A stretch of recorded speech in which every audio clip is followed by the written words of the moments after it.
Eh bien, bonsoir à toutes et à tous. Bonsoir.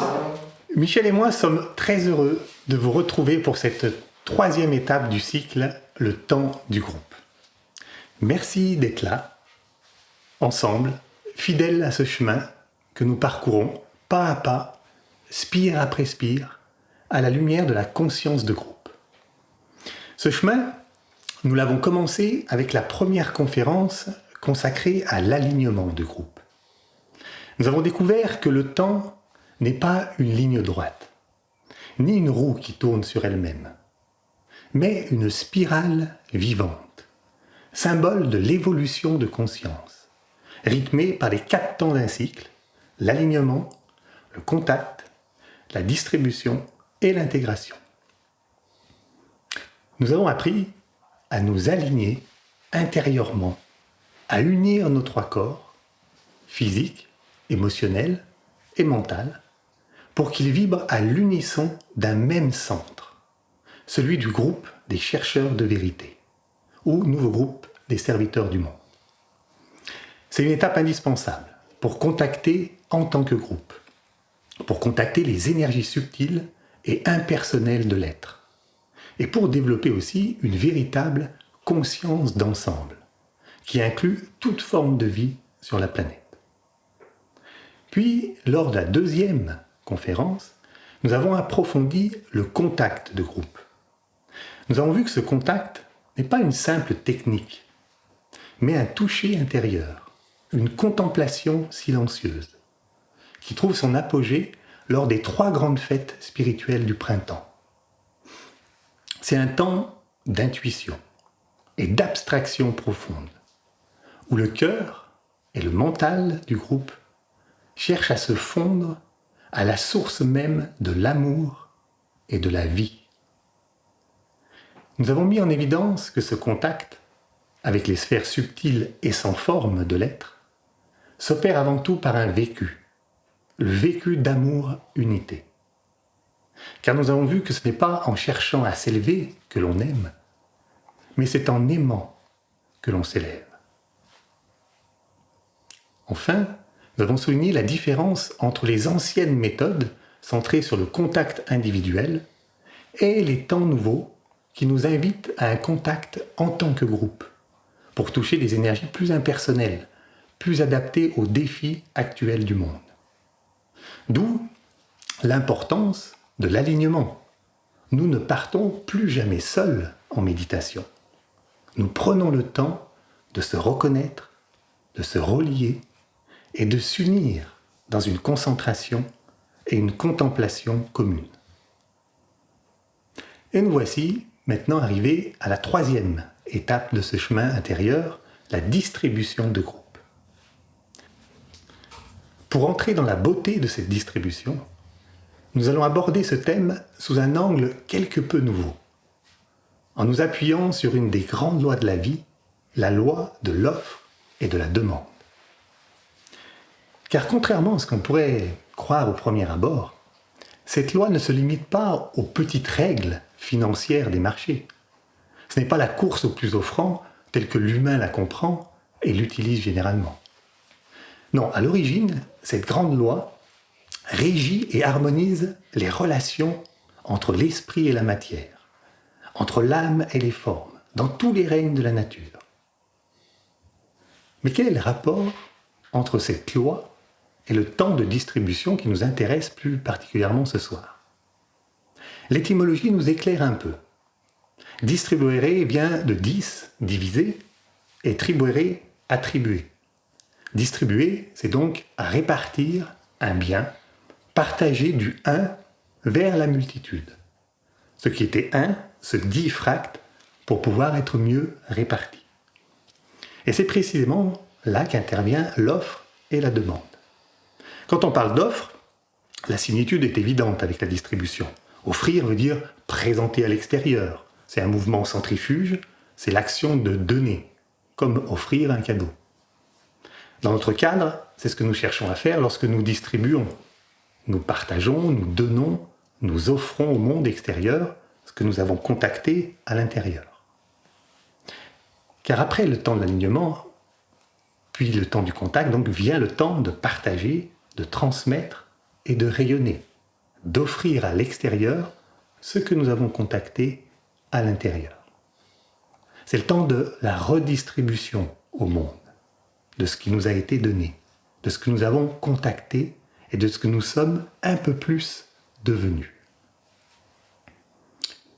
On dit parfois que c'est apprendre à dire dans la lumière du monde ce qui nous a été communiqué dans l'obscurité du silence. Voilà le lien entre la distribution et l'offre. Cependant, toute distribution s'adresse à quelqu'un qui attend, qui a un besoin ou qui appelle. C'est la demande. Au sein de la grande vie une, il n'y a fondamentalement pas d'offre sans demande, pas de distribution sans réception. Ainsi, après la période de contact, ce que nous avons reçu de l'âme une doit maintenant se partager, se répartir avec l'ensemble, avec toutes les formes de vie qui sont en demande, conscientes ou non de ces énergies et de ces qualités qui cherchent à s'offrir à travers nous. Dans le cycle créateur d'évolution, le temps de distribution devient donc le moment où se déploient pleinement les énergies consciences touchées dans l'abstrait. Elles peuvent maintenant se mettre à circuler, à descendre dans les plans plus concrets, plus denses, afin d'atteindre tous ceux qui sont en appel sur ces plans-là de la manifestation. On voit maintenant un peu plus clairement le lien donc entre la distribution et la notion d'offre et de demande. Mais voyons à présent la loi de l'offre et de la demande, au-delà de ce que l'humain en fait habituellement. Rappelons en effet que c'est en partant du global vers le particulier que l'on peut pleinement saisir la place et les parties au sein d'un tout. C'est pour ça que nous commençons par voir la loi et on déclinera les effets ensuite. Au plus abstrait, ce que nous pouvons percevoir, on peut dire que c'est le rapport fluide et magnétique existant entre l'esprit et la matière. L'esprit cherche à distribuer ses qualités dans la matière. Mais cela ne peut pas se faire instantanément. C'est un long processus d'offre et de demande parfaitement ajusté et coordonné entre l'esprit et la matière. Et un cran plus bas, dans toutes leurs déclinaisons, entre l'âme et les formes. En effet, l'âme cherche à offrir ses qualités à toutes les formes de vie, car les qualités intérieures sont faites pour être extériorisées afin de profiter à tous. D'autre part, comme toutes les lois de l'organisme au sein duquel nous avons la vie, cette loi ne fonctionne correctement que lorsqu'elle s'inscrit dans une dynamique de groupe, une dynamique globale. Tout part de l'ensemble, d'une vision globale et d'un état de conscience unifié où rien n'est exclu, où tout est pensé, offert et mis en œuvre pour le bien commun. La volonté du bien commun de l'âme une, qui est une volonté d'unité, se diffracte alors à travers toutes les formes de vie par l'intermédiaire de l'âme au cœur de chaque forme. Chaque parcelle d'âme, qui vit à l'unisson de l'organisme global, irradie les qualités nécessaires à l'évolution. La conscience au sein des formes se dirige ainsi inéluctablement et rythmiquement vers cette unité. Mouvement que nous avions matérialisé donc par notre grande flèche spiralée lors des 2 premières conférences. L'âme sait exactement ce dont la conscience a besoin au sein de chaque forme pour s'épanouir et grandir. Elle distribue ses qualités en abondance. Dans ce modèle divin, l'offre est si parfaitement ajustée à la demande que l'ensemble des parties croissent en totale harmonie. Rien n'est donné ni demandé pour le seul profit de la partie. Car au sein de la vie une, nul ne vit pour lui-même. C'est ainsi que l'offre et la demande s'unissent dans une danse au service du tout. Nous pouvons l'observer dans la nature, où chaque partie a à sa disposition la nourriture, l'eau, l'air ou la lumière nécessaires à sa croissance, celle de son espèce et celle de l'ensemble auquel elle appartient. Regardons par exemple ce qui se passe sous le sol de nos forêts. Les arbres ne vivent pas isolés. Ils sont connectés par un immense réseau invisible de champignons, le mycélium. À travers cette toile subtile, les arbres les plus grands reçoivent beaucoup de lumière, mais distribuent du sucre, des nutriments aux jeunes pousses restées dans l'ombre, qui en ont un besoin vital. La nature organise ici une redistribution parfaite, un équilibre invisible où le surplus des uns comble exactement le manque des autres. De la même manière, la forêt tropicale, elle crée son propre climat en puisant l'eau du sol pour la transpirer en brume avant qu'elle ne retombe en pluie fine pour abreuver tout l'écosystème. Rien n'est gardé pour soi. Tout circule pour maintenir la vie globale. Même la mort est donnée et accueillie avec intelligence afin de laisser la place à une nouvelle offre plus adaptée pour que chaque espèce puisse se développer. Dans la nature, la suffisance de chacun profite à l'abondance de tous. L'escargot ne demande pas la rapidité de la gazelle. La tulipe ne demande pas le parfum du jasmin. Le quartz ne demande pas la couleur du rubis, tout comme la planète ne demande pas de ressembler à Jupiter. Et pourtant, tous ont leur place au sein de l'écosystème et œuvrent en harmonie à la croissance de l'ensemble. C'est aussi le cas entre l'abeille et la fleur. L'abeille ne prend pas de la fleur que la juste quantité de nectar nécessaire à sa propre subsistance. Pardon, Michel, tu te reprends. Ouais. C'est aussi le cas de l'abeille et de la fleur. L'abeille ne prend de la fleur que la juste quantité de nectar nécessaire à sa propre subsistance et à celle de sa ruche. Elle ne détruit rien, elle ne surconsomme pas.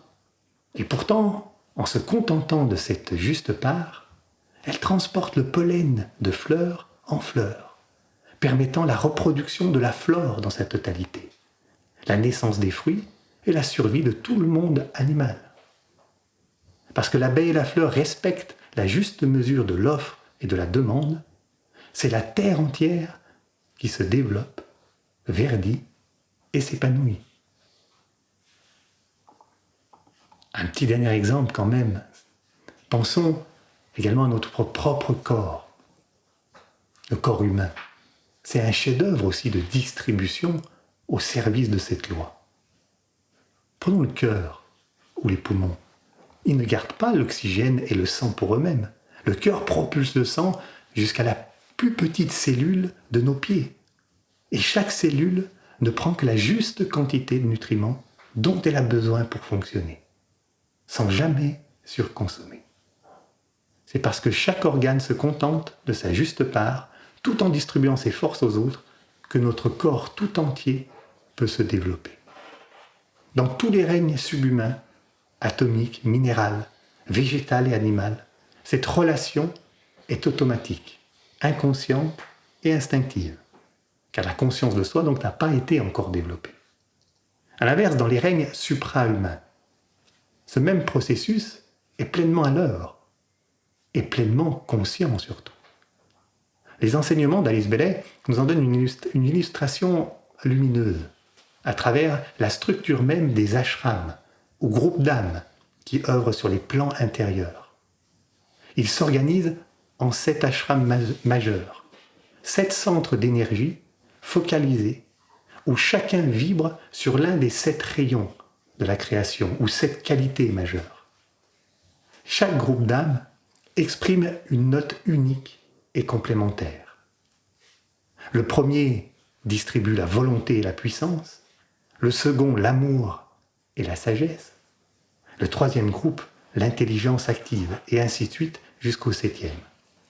Aucun groupe ne cherche à imposer sa note aux autres, et aucun ne thésaurise l'énergie pour lui-même.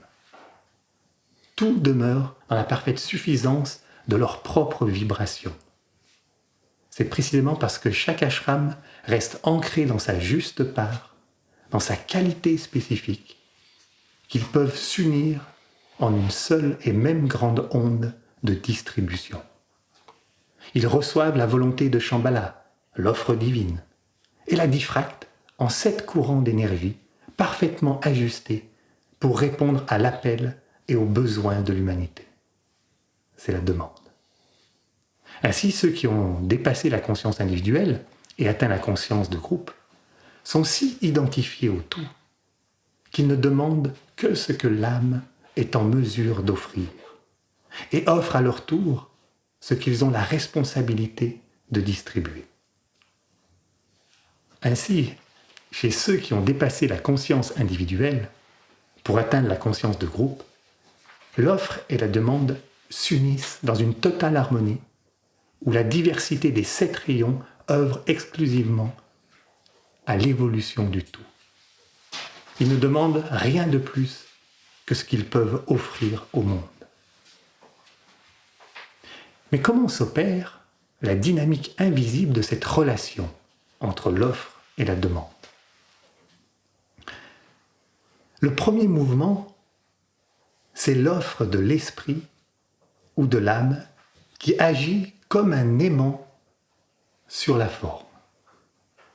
Elle impulse une offre d'amour-unité si puissante et magnétique qu'elle réveille au sein de la matière une véritable aspiration au bien, au beau et au vrai. Sur le premier schéma, c'est la ligne rouge de la lemniscate qui descend. Seulement ensuite, la demande agit à son tour comme un aimant sur l'offre. En effet, ainsi stimulée par l'offre, la demande évolutive de la forme devient si magnétique qu'elle permet à l'offre qualitative de se précipiter et de s'incarner jusqu'en bas. Sur le schéma, c'est la flèche verte qui monte. Ce deuxième mouvement, c'est d'ailleurs là tout le sens caché de la formule célèbre du Christ « Demandez et vous recevrez ». Il ne nous invitait pas à faire une liste de courses égoïstes à la Providence, mais il décrivait la loi occulte. L'offre de l'âme est permanente, suspendue au-dessus de nous, comme un nuage de pluie des choses connaissables. Mais elle a besoin que l'humain formule une demande claire, un appel d'offres, magnétique et désintéressé pour se précipiter. Demander, c'est fondamentalement créer un appel d'offres magnétique pour que l'offre de l'âme s'incarne. Le Christ aurait pu tout de même nous préciser de demander comme lui-même l'avait fait, c'est-à-dire pas pour lui, mais pour l'ensemble.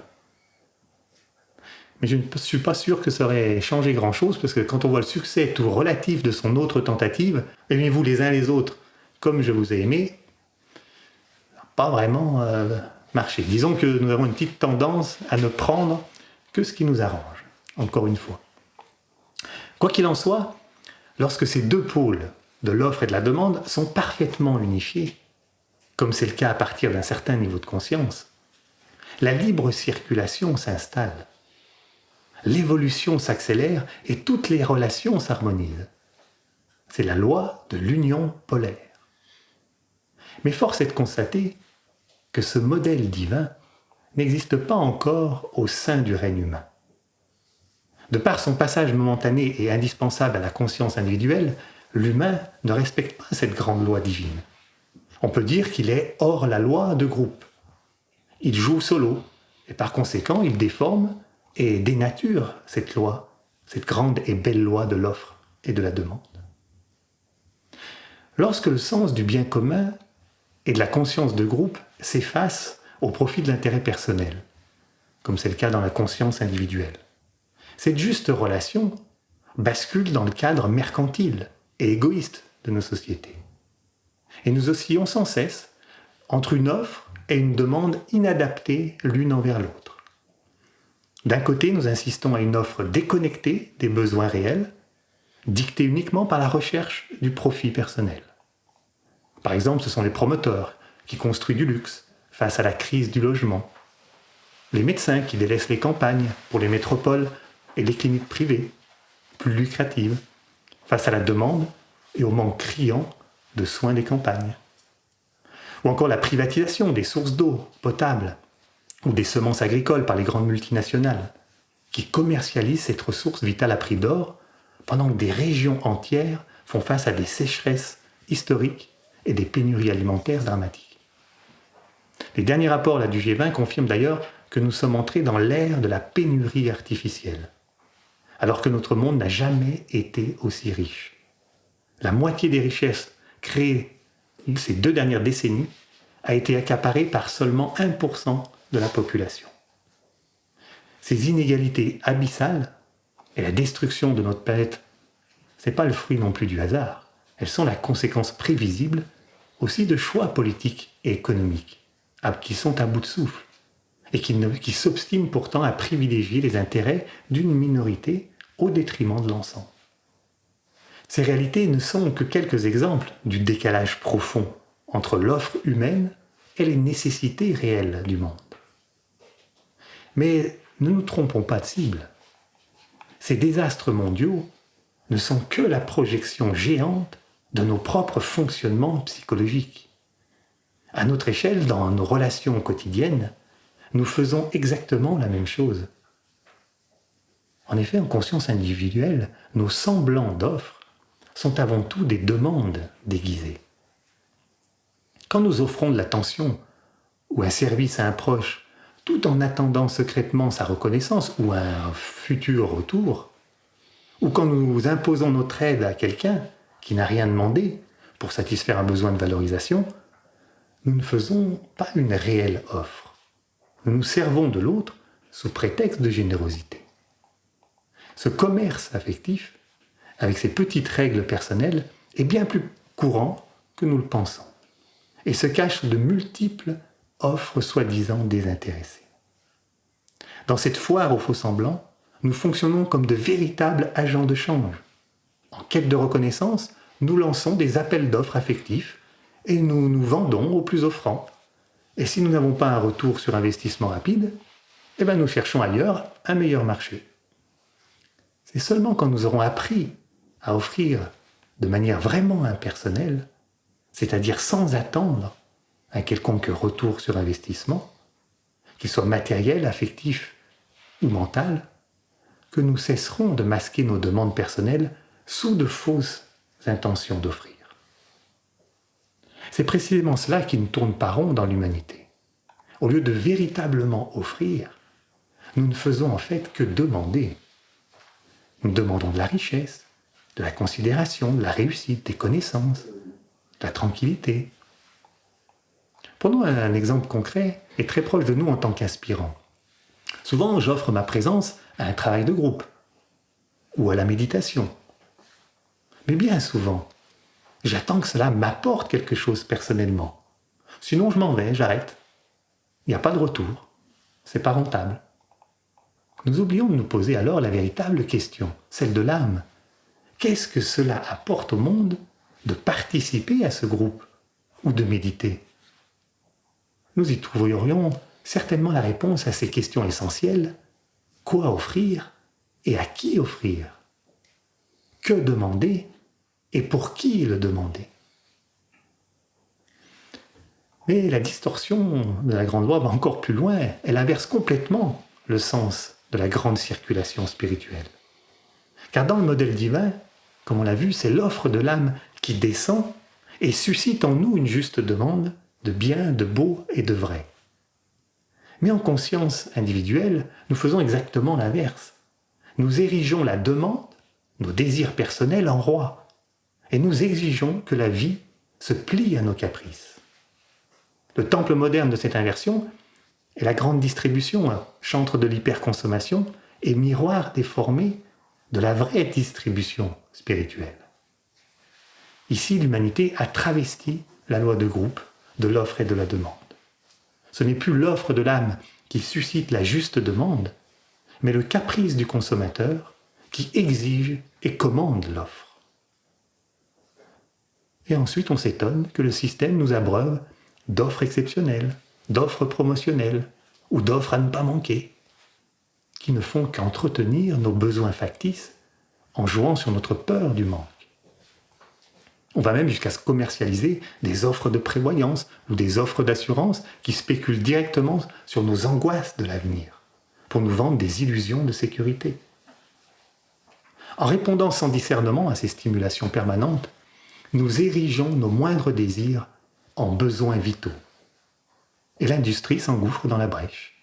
On force ainsi une offre et une production matérielle toujours plus nocive à répondre à ces besoins superficiels, bien loin des réelles nécessités de l'humanité. Et nous faisons la même chose dans nos vies à d'autres niveaux. Nous forçons la nature, notre entourage et même nos propres corps, voire l'âme, à répondre à des besoins superflus, plutôt qu'à nos réelles nécessités. À l'échelle subtile, cette demande compulsive se traduit par une forme de boulimie spirituelle ou intellectuelle, par exemple. Elle nous pousse à accumuler des connaissances, les stages, les livres, sans jamais prendre le temps d'en intégrer l'essence, ni de faire l'effort de les incarner au quotidien, pour pouvoir en offrir les fruits à ceux qui en auraient peut-être besoin. On prend sans redonner, tout en critiquant les multinationales qui ne font qu'engranger sans redistribuer. Cherchons l'erreur. Alors, si notre demande reflétait l'offre de l'âme, nous ne demanderions que ce qui pourrait être utile à l'évolution de tous, et non seulement à la sienne. D'où le mantra que nous sommes invités à faire nôtre. Puissais-je attirer à moi uniquement ce dont j'ai besoin pour venir en aide à mes semblables. Puissais-je attirer à moi uniquement ce dont j'ai besoin pour venir en aide à mes semblables. Cette balance constante entre nos demandes infantiles et nos offres égoïstes, qui ne sont que des demandes cachées, se reflète d'ailleurs parfaitement dans les théories économiques de tous les gouvernements. On y parle sans cesse de politique d'offre ou de politique de la demande. Mais ces deux systèmes ne trouvent aucune solution réelle. Et pour cause, ils tentent de régler une équation spirituelle avec des outils purement matériels.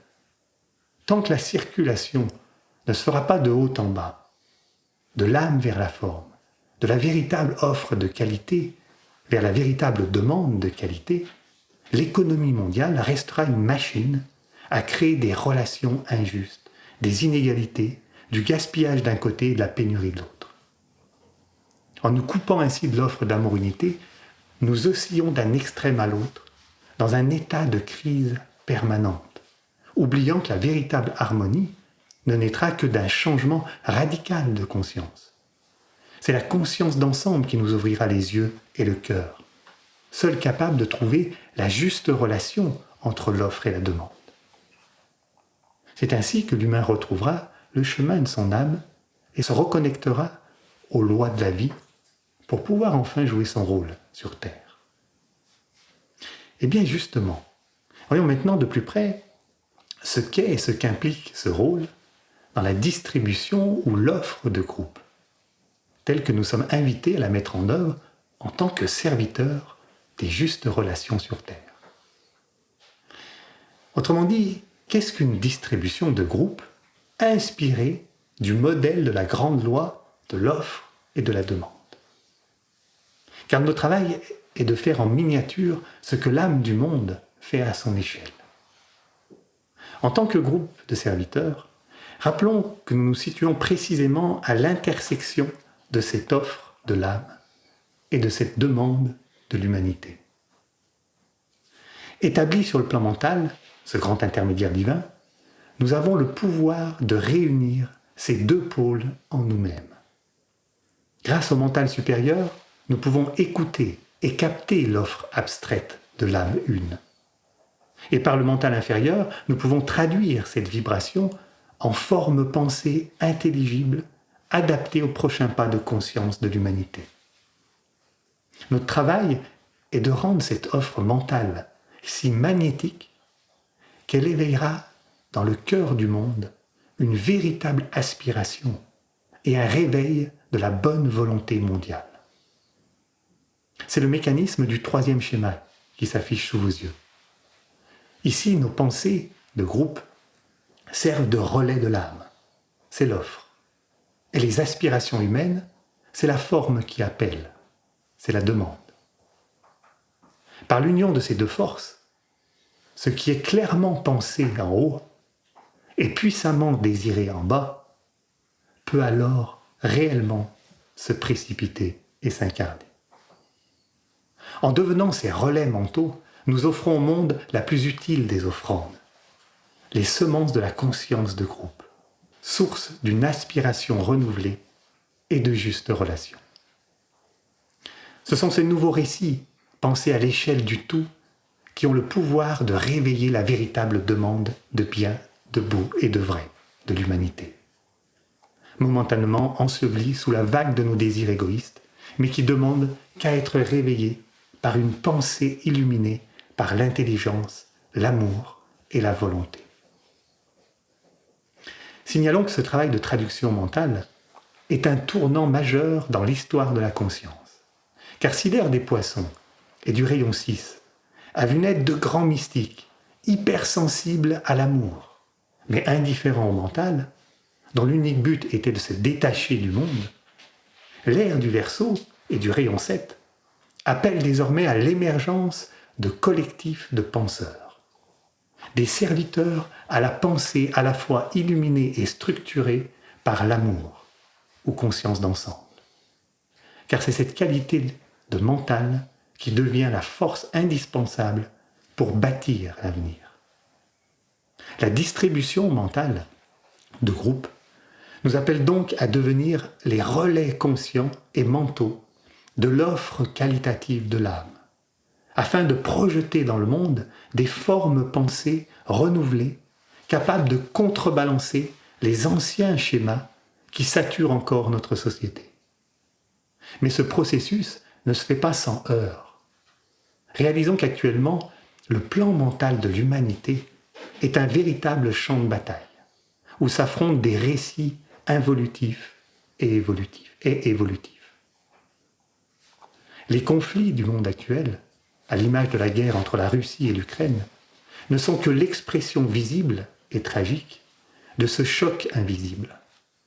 Une confrontation majeure entre des pensées progressistes, porteuses de valeurs universelles, et la résistance farouche de formes pensées rétrogrades, ancrées dans l'autoritarisme et la loi du plus fort.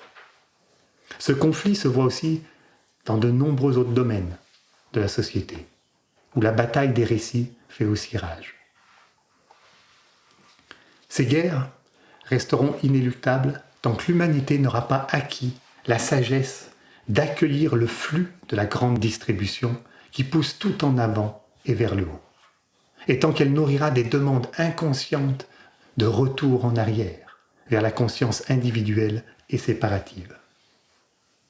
Face à cette cristallisation, notre responsabilité est de nous positionner en tant que guerriers pacifiques de la pensée. Penser devient alors un acte de résistance saine, non pas dirigé contre l'ancien monde, avec haine, mais porté par une compréhension aimante de ce qui l'a permis et de ce qui le rend désormais obsolète. Cette pensée pacifique n'est pas une posture molle, elle est une affirmation lucide et courageuse qui embrasse la complexité du monde, à l'image de nombreux penseurs comme Edgar Morin, pour rendre hommage à sa belle contribution dans l'évolution de l'humanité.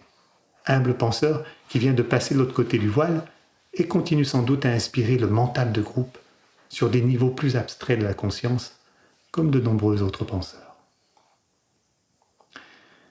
Un deuxième point dans cette distribution de groupe est de ne jamais perdre de vue que c'est une distribution justement de groupe, une œuvre collective. Là encore, notre travail est de reproduire en miniature ce que l'âme du monde fait à son échelle.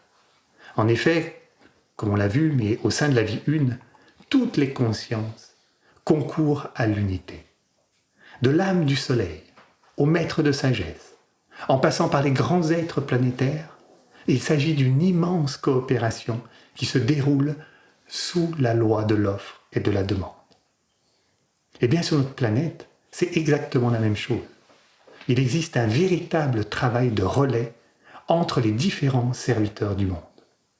Certains captent le plan divin par l'intermédiaire de l'intuition et du mental abstrait, et traduisent ces vibrations subtiles en idées compréhensibles. Ce sont les serviteurs de la volonté de bien. D'autres, enfin, se saisissent de ces concepts et les intègrent sous forme d'idéaux et se mobilisent avec toute leur aspiration et leur bonne volonté pour les partager, les vivre et les incarner concrètement dans tous les domaines de la société. Ce sont les serviteurs de bonne volonté. C'est ainsi que les idées descendent du plan divin au plan physique. Distribuer en tant que groupe, c'est être conscient de cette grande chaîne de coopération et de ce flux d'amour qui unit les grands êtres, les serviteurs de volonté de bien commun, les réseaux de bonne volonté et l'ensemble de l'humanité. Rien ne dépend d'un seul individu, mais d'une cordée entière de serviteurs qui s'offrent, chacun à leur place, dans une grande spirale d'évolution. C'est à ce moment-là que l'on se rend compte de l'œuvre unique à laquelle fait référence notre mantra de 17 heures. Puissais-je remplir mon rôle dans l'œuvre unique. Malgré les apparences, il existe de nombreuses initiatives qui témoignent de cette œuvre unique de distribution de nouveaux récits. Pour n'en citer qu'un, nous pensons notamment aux propositions de gestion collective de l'eau, envisagées non plus comme un bien privé ou public, mais comme un bien commun, un bien planétaire. Cette approche fondée sur les travaux d'Elinor Ostrom, O-S-T-R-O-M, on mettra le lien, et portée par des collectifs, avec notamment l'économiste Gaël Giraud, est une incarnation physique de cette grande offre. Elle pousse l'humanité vers une gestion partagée des ressources qui appartiennent à tous les terriens. Cette eau équitablement répartie deviendra le symbole vivant de la juste distribution de l'amour-unité, ainsi que de celui du désir enfin pondéré par le respect de cette grande loi d'amour qui régit l'offre et la demande. Une utopie qui deviendra réalité au fur et à mesure que nous intégrerons cette grande loi de groupe, où l'offre de l'âme rencontre une demande qui ne cherche que le bien commun. Ce genre d'initiative prouve que ce récit n'est pas une simple chimère, mais un idéal en pleine transition vers le réel. C'est d'ailleurs le véritable sens du mot utopie, un idéal en transition vers le réel. Un troisième point à souligner concernant notre distribution de groupe est le rayonnement de notre présence. Là encore, nous suivons le modèle divin de toute âme, qui rayonne pleinement. Vous aurez sans doute remarqué à quel point nous avons insisté sur la dimension mentale de cette distribution de groupe. C'est une nécessité absolue, car comme vous l'avez compris, toute réalité concrète naît d'abord dans le plan mental d'une conscience, avant de prendre forme dans la matière. De plus, vous savez aussi que la période de contact est liée aux trois grandes énergies printanières, Bélier, Taureau et Gémeaux. Tandis que la phase d'alignement, qui était la première phase, résonne avec le Capricorne, le Verseau et les Poissons. Et dès lors, la distribution, elle, correspond aux énergies d'été, avec le Cancer, le Lion et la Vierge. On retrouve dans cette trilogie, Cancer, Lion, Vierge, les trois véhicules de distribution par lesquels l'âme peut s'exprimer. Le Cancer met l'accent sur le plan mental, le Lion fait travailler le plan émotionnel ou sensible par le rayonnement, et la Vierge orchestre la mise en œuvre sur le plan physique éthérique. 3 niveaux de distribution. Et si nous avons insisté sur la partie mentale, c'est aussi parce que nous sommes actuellement dans l'entrée du signe du Cancer, qui nous enseigne que la forme suit l'énergie, que l'énergie suit la pensée, et que la pensée suit la conscience. comme nous l'avons mis en évidence dans 2 conférences très complémentaires à celle-ci, celle de 2024 sur la finance, où la loi d'économie était mise en lumière, et celle de 2021 sur le signe de la balance, qui traitait spécifiquement de l'énergie qui suit la pensée. Mais si la pensée est fondamentale, n'oublions pas que les plans plus subtils incluent aussi les plans plus denses. Ainsi, faire le travail sur le plan mental ne nous dédouane pas de le rayonner au quotidien et de mettre en œuvre sur le plan physique ce qui découle de cette pensée. Autrement dit, nous avons à nourrir en nous ces 3 dimensions de l'être. C'est d'ailleurs avant tout cette cohérence de haut en bas qui procure la puissance et le magnétisme d'une pensée. Rayonnons-nous à la hauteur de nos pensées ? Agissons-nous à la grandeur de nos idées ? Car offrir au monde des pensées qui ne sont pas habitées, qui ne sont pas vivantes et qui n'ont pas fait force de loi en nous-mêmes, c'est comme offrir un cadeau avec un magnifique emballage, mais sans rien à l'intérieur. Dommage. Méditer et travailler sur la joie, et râler la plupart du temps au quotidien. Penser et parler d'amour, et de confiance, et se laisser aller aux critiques, à la peur, au doute dans sa vie. Parler de contentement, et consommer sans retenue.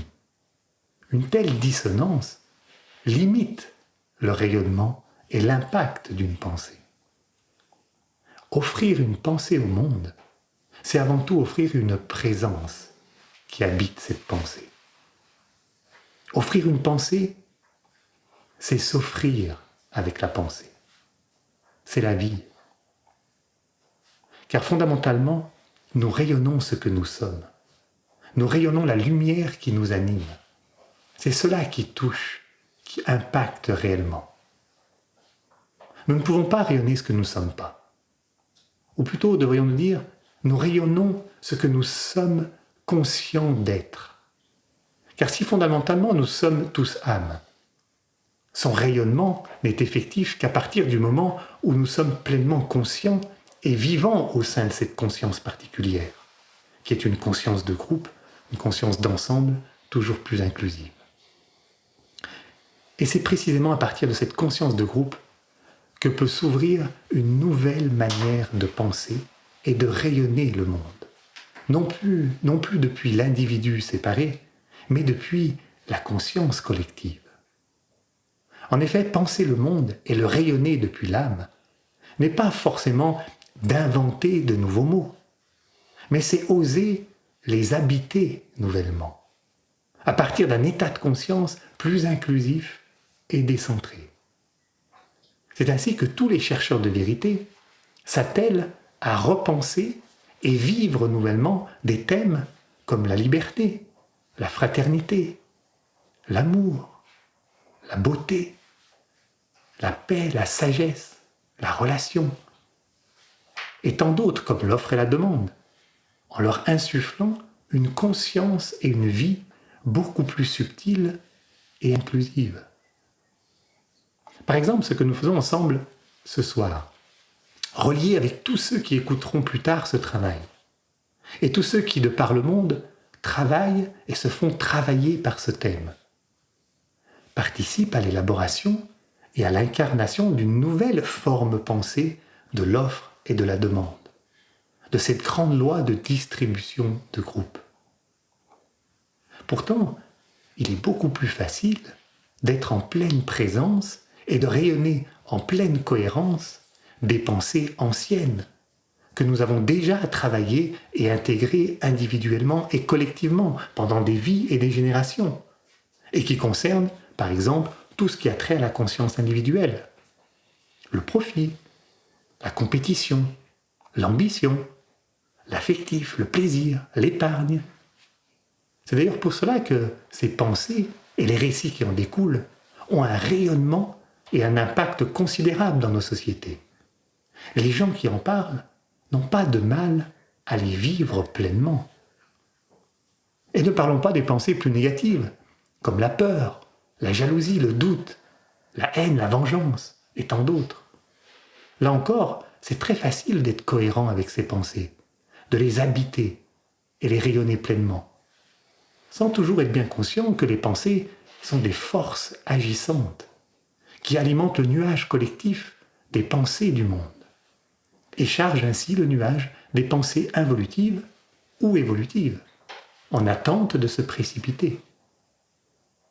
Ce qui est difficile dans un travail mental, c'est d'avoir le courage d'aller explorer des qualités et des zones de pensée encore inconnues, des concepts que nous n'avons pas encore incarnés collectivement sur Terre, mais qui sont en voie de l'être. Des maîtres de sagesse, comme le Christ ou le Bouddha, sont tellement identifiés à l'âme et libérés des formes et du passé qu'aucune pensée involutive n'a le pouvoir de détourner leur présence et leur rayonnement des pensées qu'ils offrent au monde. C'est pour ça que la puissance de leur enseignement a un rayonnement si grand et intemporel. Mais nous, là où nous en sommes sur l'échelle de l'évolution, devons avoir le courage de nous ouvrir à l'offre de l'âme en travaillant à nourrir de nouvelles formes pensées évolutives, les méditer, les habiter, les désirer sincèrement, en nous efforçant de les incarner au quotidien, mais en ayant aussi la sagesse de se rappeler qu'une idée d'avenir ne se réalise jamais seule. Car la matérialisation finale d'une telle vision exige qu'elle soit partagée par un grand nombre de penseurs et que tous travaillent ensemble à lui donner forme dans la matière dense. Cette sagesse de resituer toute cette distribution dans un juste sens des proportions et un juste sens du temps est une des grandes différences entre une distribution de groupe et une distribution personnelle, qui désirait incarner seul et rapidement des grandes pensées qui ne peuvent se déployer qu'ensemble et lentement. Cette distribution séparée est le meilleur moyen de succomber au découragement et de ne plus se risquer à penser ce qui n'est pas encore réalisé et de se laisser aller dans la facilité de ce qui a déjà été pensé.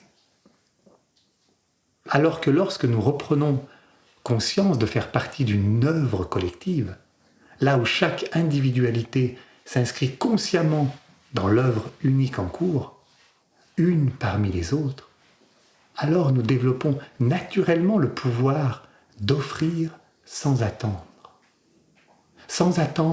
des résultats immédiats et personnels. Pour conclure, nous pouvons dire que la distribution de groupe est bien la capacité à s'offrir et offrir sans attendre.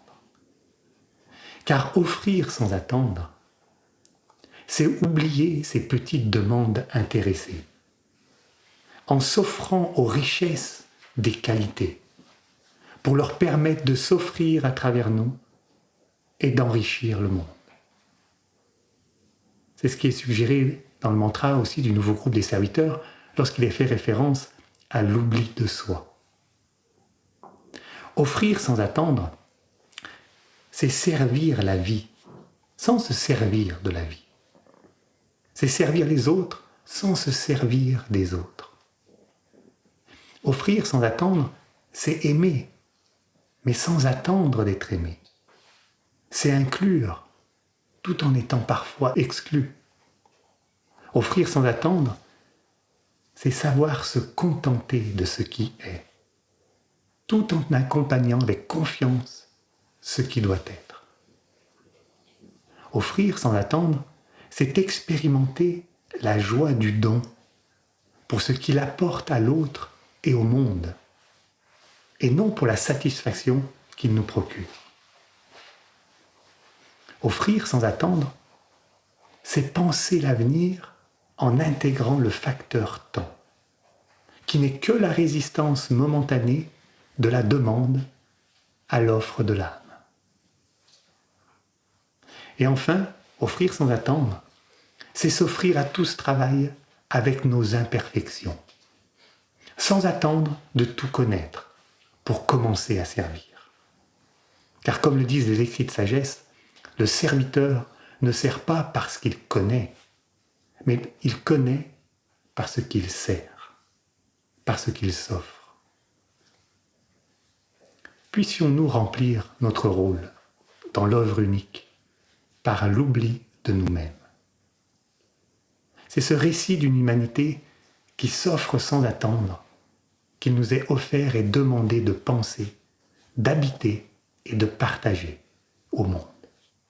En coopération avec tous les penseurs de volonté de bien et de bonne volonté, qui ensemble forment un véritable centre de bien commun. Nous avons pendant ces 3 mois d'été l'opportunité de charger cette forme pensée, de la rayonner au quotidien, dans la mesure du possible. Plus nous la méditerons, plus nous participerons à la précipitation d'une humanité renouvelée, habitée et réenchantée par la beauté de la véritable loi de l'offre et de la demande. C'est ainsi que nous verrons la sobriété, le contentement et le partage enrichir l'ensemble et toutes les parties de l'humanité. Et nous vous donnons rendez-vous en fin d'été pour nourrir ensemble le temps de l'intégration de groupe. Mais avant notre méditation, laissons ces énergies se déposer en écoutant le poème que nous offre Michel. La grande distribution. La vie s'offre partout, vibrante, intense. De l'un au multiple, quelle abondance! Un grand cadeau offert à toutes les consciences, sans exception et en toute bienveillance. L'esprit, omniprésent, subtil et sacré, cherche à animer la matière encore désemparée. Il stimule en chaque conscience ses qualités, de pure lumière, d'amour et de volonté. Ces qualités, en s'éveillant dans l'humain, transforment ses demandes pour demain. Pour l'heure, certes, il est encore coupé du divin. Se croyant seul, il demande que tout lui revient. Il est momentanément un hors-la-loi, assouvissant ses désirs sans véritable foi. Il crée ses propres offres, se croyant roi, seul au monde, il veut y croire, il fait sa loi. Il érige des temples de la consommation, mettant en abondance toutes sortes de formes en profusion. Sans se soucier de l'écosystème en abolition, il détruit, combat, s'isole dans sa compétition. Mais, un jour, fatigué, s'éveille en lui un souffle d'unité qui rappelle notre interdépendance sacrée. Partie intégrante du vivant où tout circule de façon ajustée, nous incitant consciemment à la retrouver. À penser en tant que groupe un monde nouveau, à nous inscrire dans la grande chaîne de distribution, pour vivre enfin à la hauteur de ces divins idéaux avec une juste notion du temps et des proportions. Devenons des guerriers pacifiques de la pensée. Pensons ensemble des valeurs d'une nouvelle société. Sans hargne, sans attente, avec un esprit vitalisé, mais certain qu'elles bâtiront un monde de beauté. Et petit à petit, alors les demandes humaines s'ajusteront. Les échos de l'œuvre universelle alors résonneront. Et des projets de bien commun en abondance naîtront, participant ainsi à la grande distribution. Alors, de haut en bas, la vie circulera. De bas en haut, la vie s'acheminera pour répandre son offre à chaque pas et animer le tout de son éclat.